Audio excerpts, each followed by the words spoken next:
ഈശോ മിശിഹായ്ക്ക് സ്തുതിയായിരിക്കട്ടെ. എന്താണ് സ്പിരിച്വൽ വാർഫെയർ? വിശുദ്ധ പൗലോസ്ലീഹ ഒരു ആത്മീയ സമരത്തെ കുറിച്ച് പറയുന്നുണ്ട്. ഇന്നത്തെ കാലഘട്ടത്തിൽ ജീവിക്കുന്ന നമ്മൾ ക്രിസ്ത്യാനികൾ ഏർപ്പെട്ടിരിക്കുന്നതും ഈ ഒരു ആത്മീയ സമരത്തിൽ തന്നെയാണ്. അപ്പോൾ ഈ സ്പിരിച്വൽ വാർഫെയർ എന്താണെന്ന് മനസ്സിലാക്കി നമ്മുടെ വിശ്വാസ ജീവിതത്തിൽ എങ്ങനെ നമ്മൾ തിന്മയുടെ ശക്തികൾക്കെതിരെ പോരാടും എന്നുള്ള കാര്യം വചനത്തിന്റെ വെളിച്ചത്തിൽ നമ്മൾ മനസ്സിലാക്കാൻ പോവുകയാണ്. എഫേസോസുകാർക്ക് എഴുതപ്പെട്ട ലേഖനം 6-ാം അധ്യായം 12-ാം തിരുവചനം. എന്തെന്നാൽ നമ്മൾ മാംസത്തിനും രക്തത്തിനും എതിരായിട്ടല്ല, പ്രഭുത്വങ്ങൾക്കും ആധിപത്യങ്ങൾക്കും ഈ അന്ധകാര ലോകത്തിന്റെ അധിപന്മാർക്കും സ്വർഗീയിടങ്ങളിൽ വർത്തിക്കുന്ന തിന്മയുടെ ദുരാത്മാക്കൾക്കും എതിരായിട്ടാണ് പടവെട്ടുന്നത്. ക്രിസ്ത്യൻസിന്റെ ജീവിതം എന്ന് പറയുന്നത് മനുഷ്യർക്കെതിരെ പടവെട്ടി ജീവിക്കേണ്ട ഒരു ജീവിതമല്ല. പല വിശ്വാസികൾക്കും അവരുടെ ശത്രുക്കളായി കാണുന്നത് ഒന്നെങ്കിൽ കുടുംബത്തിലുള്ള ആൾക്കാർ, ഇല്ലെങ്കിൽ അയൽക്കാർ, ഇല്ലെങ്കിൽ മറ്റേതെങ്കിലുമൊക്കെ ആൾക്കാരെയാണ് അവർ ശത്രുക്കളായിട്ട് കാണുന്നത്. എന്നാൽ യഥാർത്ഥത്തിൽ ബൈബിൾ എന്താണ് നമ്മളെ പഠിപ്പിക്കുക? നമ്മൾ മാംസത്തിനും രക്തത്തിനും എതിരായിട്ടല്ല പോരാടുന്നത് എന്നാണ്. യഥാർത്ഥത്തിൽ നമ്മൾ എന്തിന് എതിരെയാണ് പോരാടുന്നത്? അത് പൗലോസ്ലീഹ വളരെ വ്യക്തമായി നമ്മളോട് പറയുന്നു. പ്രഭുത്വങ്ങൾക്കും ആധിപത്യങ്ങൾക്കും ഈ അന്ധകാര ലോകത്തിന്റെ അധിപന്മാർക്കും സ്വർഗീയിടങ്ങളിൽ വർത്തിക്കുന്ന തിന്മയുടെ ദുരാത്മാക്കൾക്കും എതിരായിട്ടാണ് പടവെട്ടുന്നത് എന്നാണ്. എന്തുകൊണ്ടാണ് ഈ പ്രലോഭനങ്ങൾ പലപ്പോഴും നമ്മളെ വിട്ടുപോകാത്തത് നമ്മൾ ചിന്തിച്ചിട്ടില്ലേ? വലിയ ഭയവും നിരാശയും ഇതിന്റെ എല്ലാം പിന്നിലെ കാരണം മനസ്സിലാക്കി അതിനനുസരിച്ച് വചനമനുസരിച്ച് എങ്ങനെയാണ് ജീവിക്കുക എന്നതിനെ കുറിച്ചാണ് നമ്മൾ മനസ്സിലാക്കാനായിട്ട് പോവുക. എഫേസോസ് 6-ാം അധ്യായം 11-ാം തിരുവചനത്തിൽ ഇപ്രകാരം കാണുന്നുണ്ട്: സാത്താന്റെ കുടില തന്ത്രങ്ങളെ എതിർത്ത് നിൽക്കാൻ ദൈവത്തിന്റെ എല്ലാ ആയുധങ്ങളും ധരിക്കുവാൻ എന്നാണ്. സാത്താന്റെ കുടില തന്ത്രങ്ങൾ എന്ന് പറയുമ്പോൾ സാത്താൻ എങ്ങനെയാണ് ഒരു വ്യക്തിയുടെ ജീവിതത്തിൽ പ്രവർത്തിക്കുന്നത് എന്ന് നമുക്ക് ആദ്യമേ നോക്കാം. സാത്താൻ പ്രവർത്തിക്കുന്നത് ഒന്നാമത്തേതായി ഡിസെപ്ഷൻ വഴിയാണ്, നുണകൾ വഴിയാണ് ഒരു മനുഷ്യന്റെ ജീവിതത്തിൽ പ്രവർത്തിക്കുന്നത്. അതുപോലെ തന്നെ രണ്ടാമത്തേത് കുടുംബങ്ങളെ, സമൂഹങ്ങളെ എല്ലാം പരസ്പരം ഭിന്നിപ്പിച്ചുകൊണ്ട് സാത്താൻ പ്രവർത്തിക്കുന്നു. അതുപോലെ തന്നെ പ്രലോഭനങ്ങളിൽ വീഴ്ത്തി പാപം ചെയ്യിപ്പിച്ച് അങ്ങനെ മനുഷ്യനെ ദൈവത്തിൽ നിന്ന് അകറ്റുന്നു. അതുപോലെ തന്നെ വലിയ ഭയം മനുഷ്യനെ പിടികൂടി കഴിയുമ്പോൾ പെട്ടെന്ന് പാപ സാഹചര്യങ്ങളിലേക്ക് വീഴ്ത്താനായിട്ട് സാത്താന് സാധിക്കുന്നു. അതുപോലെ തന്നെ അഹങ്കാരം, അതുപോലെ തന്നെ തെറ്റായ പ്രബോധനങ്ങൾ, ഇതെല്ലാം വഴി സാത്താൻ കുടിലതന്ത്രങ്ങൾ ഒരുക്കി മനുഷ്യരെ വഴിതെറ്റിച്ചുകൊണ്ടിരിക്കുകയാണ്. അപ്പോൾ സാത്താന്റെ ഈ തന്ത്രങ്ങളെ മനസ്സിലാക്കി അതിലൊന്നും വീഴാതെ ദൈവം പറഞ്ഞിരിക്കുന്ന വഴിയിലൂടെ നടക്കാനായിട്ട് ദൈവത്തിന്റെ ആയുധങ്ങൾ ധരിക്കേണ്ടിയിരിക്കുന്നു. കിങ്ഡം ഓഫ് ഡാർക്ക്നെസ് ഇന്ന് ഈ ലോകത്തുണ്ട്. അവിടെ തന്നെയാണ് നമ്മളും ജീവിക്കുന്നത്. സ്പിരിച്വൽ വാർഫെയറിനെ കുറിച്ച് ധാരണയില്ലാതെ ആത്മീയ പോരാട്ടത്തിന് ഇറങ്ങുകയാണെങ്കിൽ ഉറപ്പായും നമ്മൾ അവിടെ തോൽക്കും. യോഹന്നാൻ ശ്ലീഹയുടെ സുവിശേഷം 10-ാം അധ്യായം 10-ാം തിരുവചനത്തിൽ ഈശോ പറയുന്നുണ്ട്: മോഷ്ടിക്കാനും കൊല്ലാനും നശിപ്പിക്കാനുമാണ് കള്ളൻ വരുന്നത്. ഈ കള്ളൻ എന്ന് ഉദ്ദേശിക്കുന്നത് ആരെയാണ്? പിശാചിനെയാണ്, അല്ലെ? അപ്പം ശത്രുവിന്റെ ലക്ഷ്യം, പിശാചിന്റെ ലക്ഷ്യം എന്ന് പറയുന്നത് എന്താണ്? മോഷ്ടിക്കാൻ. എന്താണ് മോഷ്ടിക്കുന്നത്? നമ്മുടെ വിശ്വാസത്തെ മോഷ്ടിക്കാനാണ്. To steal faith. അതുപോലെ തന്നെ നമ്മളുടെ സമാധാനം നശിപ്പിക്കാൻ, അതുപോലെ തന്നെ ദൈവത്തിന്റെ പദ്ധതിയെ തകർക്കാൻ, ഇതിനെല്ലാമാണ് ആര് വരുന്നത്? പിശാച് വരുന്നത് എന്നാണ് ഈശോ പറയുന്നത്. കൊളോസോസുകാർക്ക് എഴുതപ്പെട്ട ലേഖനം 2-ാം അധ്യായം 15-ാമത്തെ തിരുവചനത്തിൽ ഇപ്രകാരം പറയുന്നുണ്ട്: ആധിപത്യങ്ങളെയും അധികാരങ്ങളെയും അവൻ നിരായുധമാക്കി, അവൻ കുരിശിൽ അവയുടെ മേൽ വിജയം വരിച്ചു, അവയെ പരസ്യമായി അവഹേളന പാത്രങ്ങളാക്കി. പിശാചിന്റെ ആധിപത്യത്തെ ഈശോ തന്റെ കുരിശുമരണത്തിലൂടെ ഇല്ലായ്മ ചെയ്തു. പിശാചിനെ ഈശോ കുരിശിൽ മരിച്ചുകൊണ്ട് തോൽപ്പിച്ചു. അവൻ കുരിശിൽ അവയുടെ മേൽ വിജയം ആഘോഷിച്ചുകൊണ്ട് അവയെ പരസ്യമായി അവഹേളന പാത്രങ്ങളാക്കി. അപ്പൊ നമ്മൾ എന്താണ് മനസ്സിലാക്കേണ്ടത്? ഓൾറെഡി ഈശോ സാത്താനെ തോൽപ്പിച്ചു കഴിഞ്ഞിരിക്കുന്നു. പിന്നീട് നമ്മൾ പേടിക്കേണ്ട കാര്യമുണ്ടോ? ഇല്ല.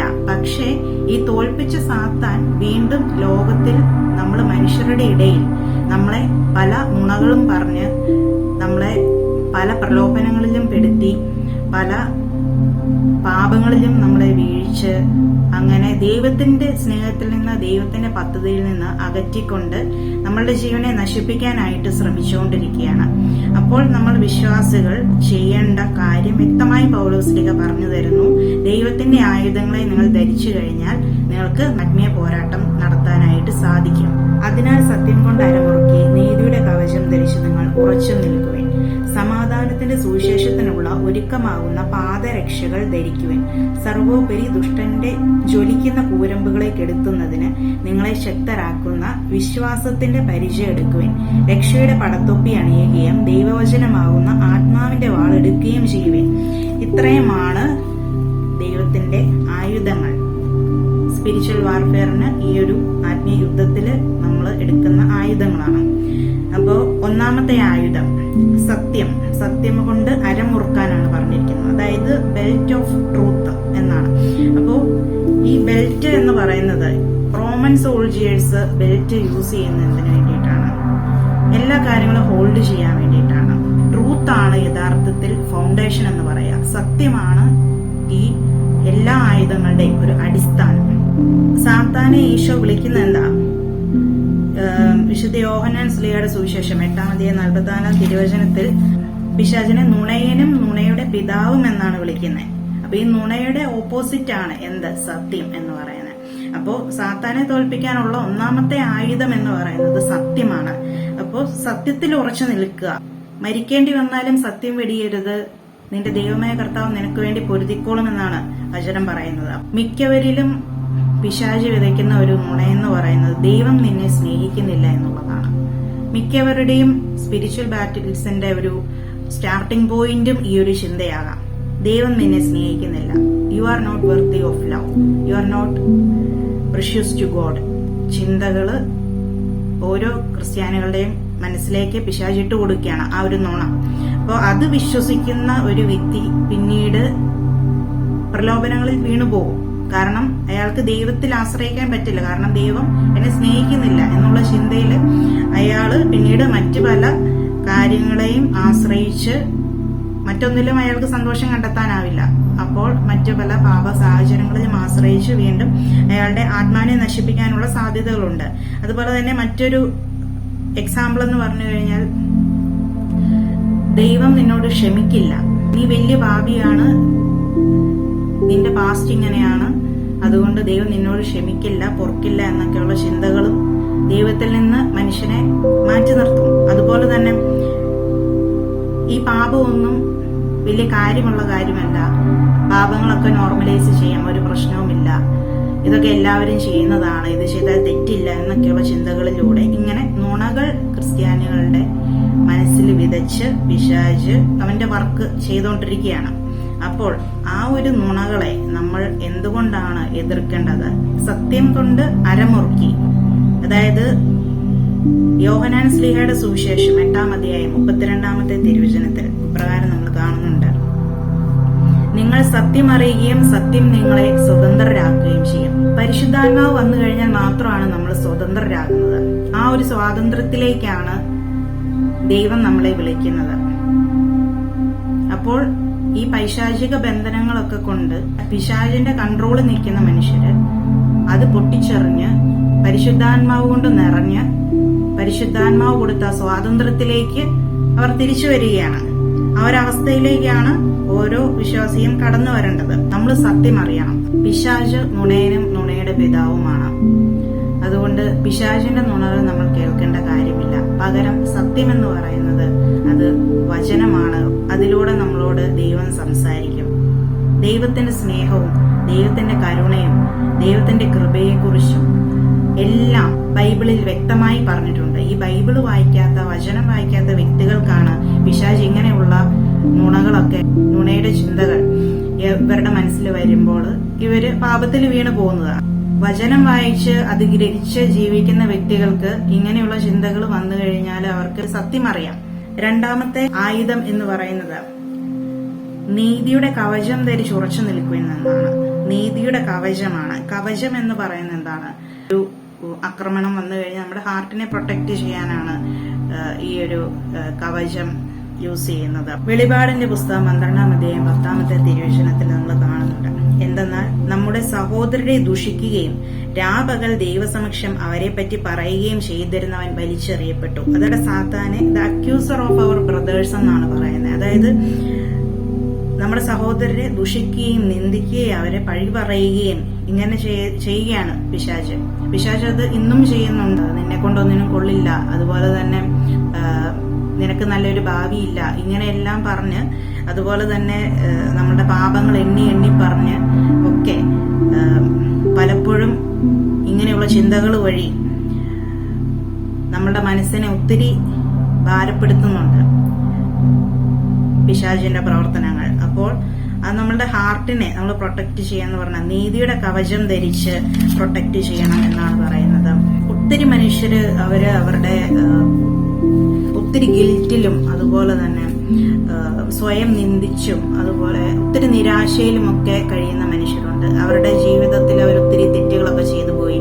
അപ്പോൾ അതിന്റെ നിരാശയിൽ അവർക്ക് വിലയില്ലാത്തവരാണ്, അല്ലെങ്കിൽ ദൈവം അവരെ സ്നേഹിക്കില്ല, അല്ലെങ്കിൽ ദൈവം അവരെ സ്വീകരിക്കില്ല എന്നൊക്കെയുള്ള തെറ്റായ ചിന്തകൾ, തെറ്റിദ്ധാരണകളിൽ ഒക്കെ ജീവിക്കുന്ന മനുഷ്യരുണ്ട്. അപ്പൊ നിങ്ങൾ മനസ്സിലാക്കേണ്ട ഒരു കാര്യമുണ്ട്, നിങ്ങൾക്ക് വേണ്ടിയിട്ടാണ് ഈശോ കാൽവരിയിൽ കുരിശിൽ രക്തം ചിന്തി മരിച്ചത്.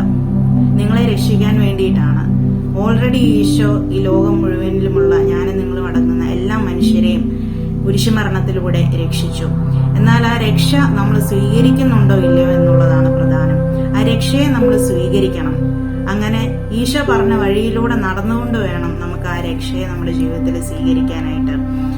അപ്പോൾ ആ രക്ഷയെ നമ്മൾ സ്വീകരിച്ചു കഴിയുമ്പോൾ പിശാചിന്റെ ഒത്തിരി അറ്റാക്സ് നമുക്കുണ്ടാവും, ഒത്തിരി ആക്രമണങ്ങൾ ഉണ്ടാവും. അത് ഈ പറഞ്ഞതുപോലെ ആത്മീയമായിട്ടുള്ള രീതിയിലും ഭൗതികമായിട്ടുള്ള രീതിയിലും ഒക്കെ ഒത്തിരി പ്രശ്നങ്ങളും പ്രതിസന്ധികളുമായിട്ടായിരിക്കും നമ്മുടെ ജീവിതത്തിൽ പ്രത്യക്ഷപ്പെടുക. അപ്പോൾ അതിനെയെല്ലാം നമ്മൾ അതിജീവിക്കുക എന്നുള്ളതാണ്. മൂന്നാമത്തെ ആയുധം എന്ന് പറയുന്നത് സമാധാനത്തിന്റെ സുവിശേഷത്തിനുള്ള ഒരുക്കമാകുന്ന പാദരക്ഷകളാണ്. വചനത്തിൽ നമ്മൾ അടിയുറച്ച് നിൽക്കുകയാണ്. വചനം വായിച്ച് അത് ഗ്രഹിച്ച് മനസ്സിലാക്കി ഇരിക്കുന്ന ഒരു വ്യക്തിക്ക് ഒരു സ്റ്റെബിലിറ്റി ഉണ്ട് ഈ ഒരു ആത്മീയ പോരാട്ടത്തിൽ. അതായത് എന്ത് ചിന്തകളോ അല്ലെങ്കിൽ എന്ത് പിശാചിന്റെ നുണകളോ അല്ലെങ്കിൽ പിശാചിന്റെ കുതന്ത്രങ്ങളോ ടെംപ്റ്റേഷൻസോ പ്രലോഭനങ്ങളോ ഒന്നും തന്നെ അവരെ ബാധിക്കില്ല. ഇത് ഇവരെ കുറച്ചൊക്കെ ബാധിക്കുമെങ്കിൽ പോലും അതിനെ അവർക്ക് ഓവർകം ചെയ്യാനായിട്ട് പറ്റി വചനത്തിന്റെ ശക്തിയാൽ. സമാധാനമില്ല എന്ന് പറയുമ്പോൾ അവിടെ യഥാർത്ഥത്തിൽ എന്താ, ഭയവും നിരാശയും അസ്വസ്ഥതകളുമെല്ലാം ആണ് വരുന്നത്, അല്ലെ? വിശുദ്ധ യോഹന്നാൻ എഴുതിയ സുവിശേഷം 14:27 തിരുവചനത്തിൽ നമ്മൾ കാണുന്നുണ്ട്, ഞാൻ നിങ്ങൾക്ക് സമാധാനം തന്നിട്ട് പോകുന്നു, എന്റെ സമാധാനം നിങ്ങൾക്ക് ഞാൻ നൽകുന്നു. ലോകം നൽകുന്നത് പോലെയല്ല ഞാൻ നൽകുന്നത്. നിങ്ങളുടെ ഹൃദയം അസ്വസ്ഥമാകേണ്ട, നിങ്ങൾ ഭയപ്പെടുകയും വേണ്ട എന്നാണ് ഈശോ പറയുന്നത്. നാലാമത്തെ ആയുധം എന്ന് പറയുന്നത് വിശ്വാസത്തിന്റെ പരിചയമാണ്. എഫെസോസ് 6:16 തിരുവചനത്തില് വിശ്വാസത്തിന്റെ പരിചയത്തെക്കുറിച്ച് പറയുന്നുണ്ട്. അതില് ദുഷ്ടന്റെ ജ്വലിക്കുന്ന കൂരമ്പുകൾ കെടുത്തുന്നതിന് നിങ്ങളെ ശക്തരാക്കുന്ന വിശ്വാസത്തിന്റെ പരിച എടുക്കുവിൻ. ദുഷ്ടന്റെ ജ്വലിക്കുന്ന കൂരമ്പുകൾ എന്നൊക്കെ പറയുമ്പോൾ എന്തൊക്കെയാണ് ഈ ജ്വലിക്കുന്ന കൂരമ്പുകൾ? അത് ഒന്നുകിൽ ഭയമാകാം, ഡൗട്ട്സ് ആകാം, പ്രലോഭനങ്ങളാകാം, അതുപോലെ തന്നെ അവിശ്വാസമാകാം. ഇതൊക്കെ ദുഷ്ടന്റെ ജ്വലിക്കുന്ന കൂരമ്പുകളായിട്ട് നമുക്ക് മനസ്സിലാക്കാനായിട്ട് സാധിക്കും. കർത്താവിനെ ട്രസ്റ്റ് ചെയ്യുക, കർത്താവിൽ വിശ്വസിക്കുക എന്നുള്ളതാണ്. അപ്പൊ വിശ്വാസം എന്ന് പറയുന്നത് അത്ര ഇമ്പോർട്ടന്റ് ആണ്. വിശ്വസിച്ച് പ്രാർത്ഥിച്ച് വേണം നമ്മൾ ഈ ഒരു സ്പിരിച്വൽ വാർഫെയറിൽ, സ്പിരിച്വൽ ബാറ്റിലിൽ മുന്നോട്ട് പോകാനായിട്ട്. ഹെബ്രായർക്ക് എഴുതപ്പെട്ട ലേഖനം 11:6 തിരുവചനത്തിൽ പറയുന്നുണ്ട്, വിശ്വാസമില്ലാതെ ദൈവത്തെ പ്രസാദിപ്പിക്കുക സാധ്യമല്ല.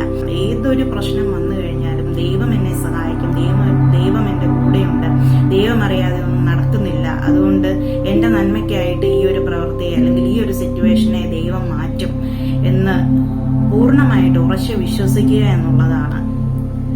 അഞ്ചാമത്തെ ആയുധം എന്ന് പറയുന്നത് രക്ഷയുടെ പടത്തൊപ്പി അണിയുവെന്നാണ്. ഹെൽമെറ്റ് എന്താണ് സാധാരണ പ്രൊട്ടക്ട് ചെയ്യുന്നത്? നമ്മളുടെ ഹെഡിനെയാണ്, അല്ലെ?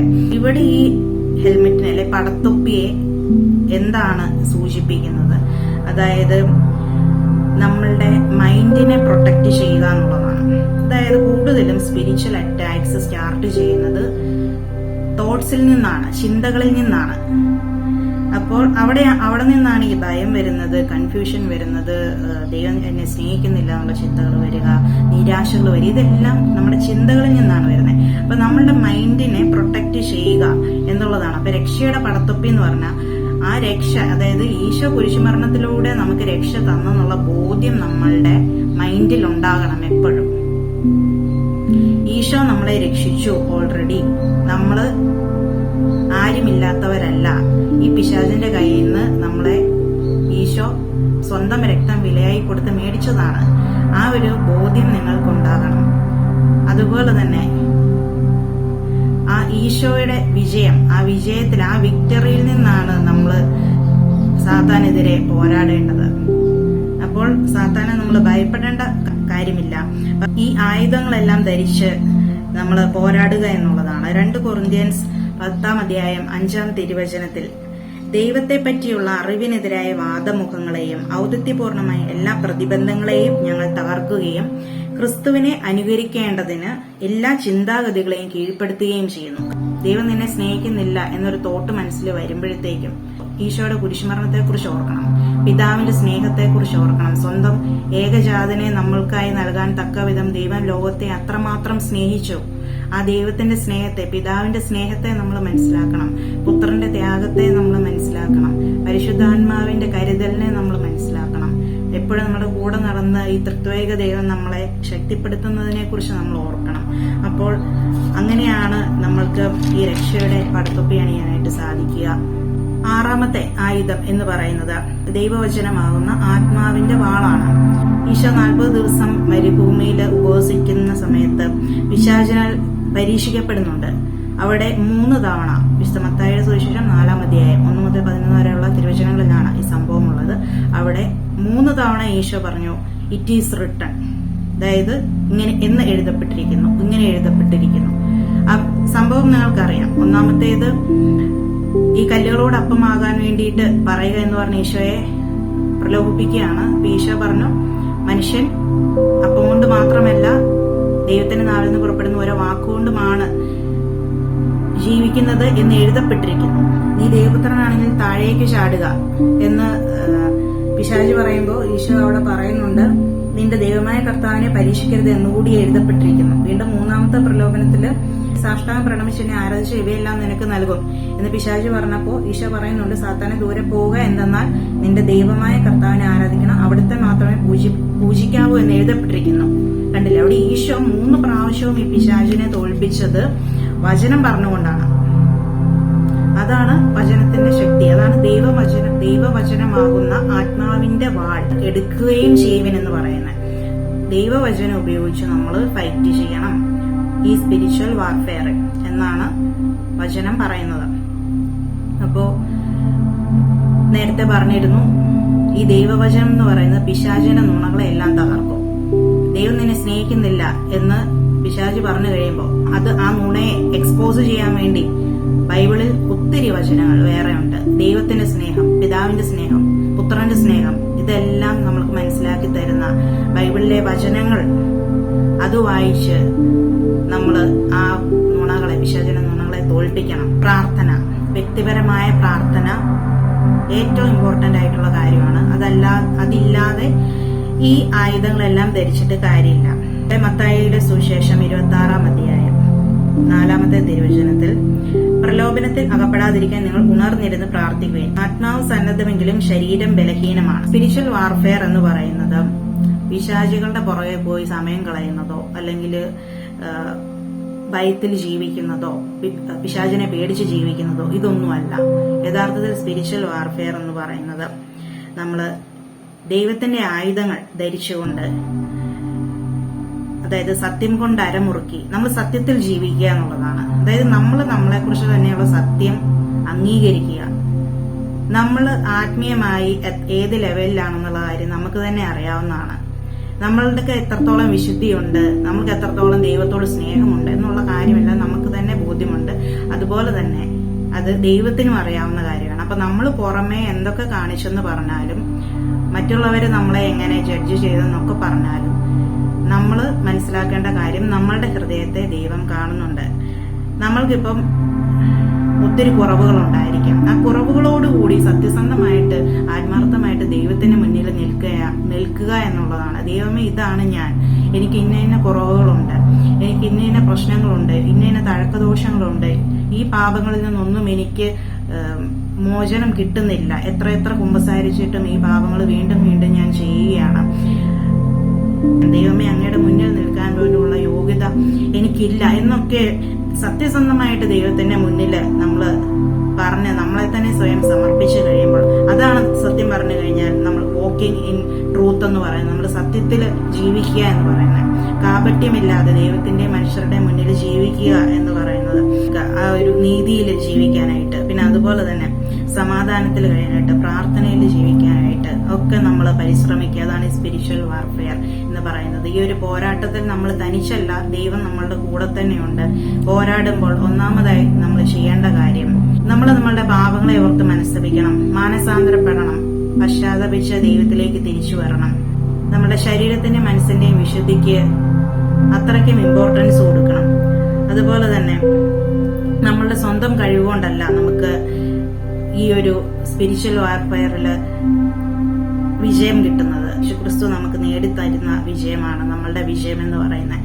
ഈ ആത്മീയ പോരാട്ടത്തിൽ നമ്മൾ പേടിക്കേണ്ട കാര്യമില്ല. പിശാചിനെയോ പിശാചിന്റെ കുതന്ത്രങ്ങളെയോ പിശാചിന്റെ ബന്ധനത്തെയോ ഒന്നും നമ്മൾ പേടിക്കേണ്ട കാര്യമില്ല.